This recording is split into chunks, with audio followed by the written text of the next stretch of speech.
आणि सगळ्यांनाच प्रमोट केले. 265 लोकांचे प्रमोशन केले. आता मी पुन्हा 528 जागा भरतो आहे.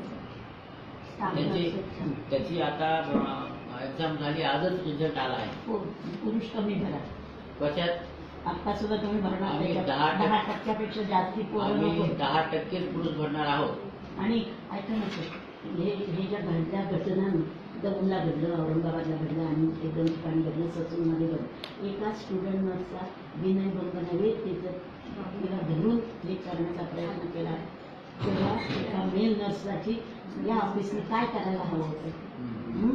काय करायला हवं होतं? कारवाई करायला पाहिजे. कारण ती स्टुडंट नर्स होती ना, आमची सभासद ना, आम्ही तिच्यासाठी काय करू शकतो. पण मेट्रोनी काही केलं नाही आणि उलट त्या मुलीलाच सांगताय बरं का की तुझं लग्न व्हायचंय आणि मग असं केलं तर कसं होईल, तुझी तक्रार केली तर पोलीस काय काय सांगितलं माहिती नाही आणि ती तक्रार मागं घेतली या लोकांनी.